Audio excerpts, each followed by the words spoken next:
When I come to the floor today to continue Republicans fighting, as we are fighting tooth and nail, to protect the rights of American citizens. And one of those rights, of course, is one that you and I know very well from our home states, the right to keep and bear arms.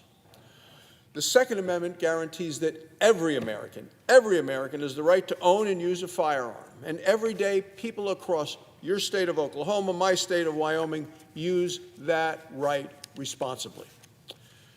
We also know that for the last 4 years, Joe Biden, Chuck Schumer, and the radical Democrats have waged a war against the Second Amendment rights of American citizens.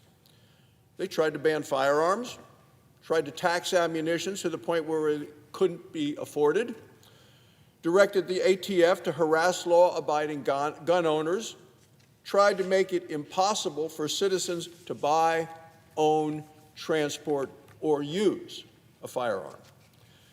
So now Republicans are in control in the Senate, the House of Representatives, and the White House.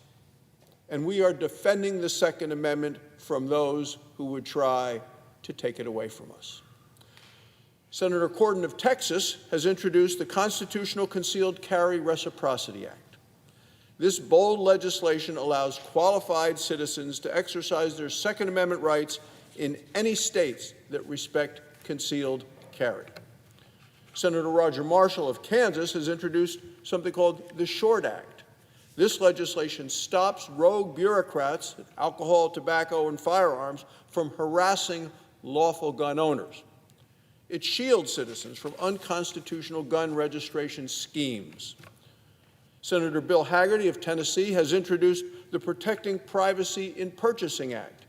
This legislation is a direct strike against Democrats' alarming overreach on gun purchases. It will safeguard gun owners from the government's invasive tracking and spying on lawful purchases.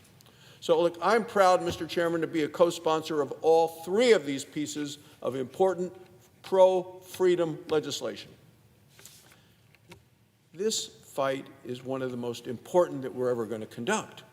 It's Democrats across the country are determined to take away the rights of law-abiding American citizens.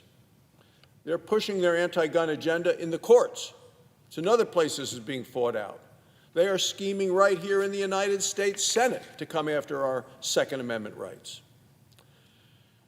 Mr. President, when Democrats held the majority, we know what we saw. They had the audacity to try to ram through an unconstitutional so-called assault weapons ban, and they tried to do it by unanimous consent, coming here onto the floor and just trying to sneak it through. Well, I was proud to stand here in this chamber, face them down, and emphatically say no to your unanimous consent. Now Democrats are in the minority. Have they changed in terms of their beliefs in the Second Amendment? No, not at all. They continue to be obsessed with banning semi-automatic firearms simply because of the way the firearms look. That's what they're after. Let me be clear. Democrats' ban on so-called assault weapons, that's their phrase, is an assault on law-abiding gun owners, assault against all of us. Every single page of their bill adds a new restriction, a new burden, and a new attack on citizens who follow the law. It dictates what you can buy and what you can't buy, bans more than 205 popular rifles, shotguns, and pistols, and it bans them by name. That's how extreme they have gotten. They want to trample on the rights of law-abiding citizens. And it's a fascinating thing, Mr. President, because they, instead of trampling on the rights of law-abiding citizens, they're out there trying to protect illegal immigrants' rights, saying they have rights. They don't.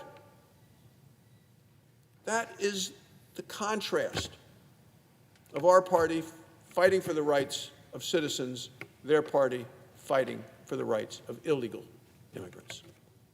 Democrats are the party of defunding the police, the party of disarming the American people. Their actions have made our streets more dangerous, not safer. We're for safety and prosperity. They seem to be not for either.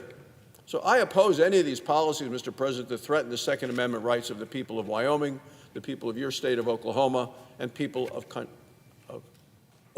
from states all across the country. Thank you, Mr. President. I yield the floor.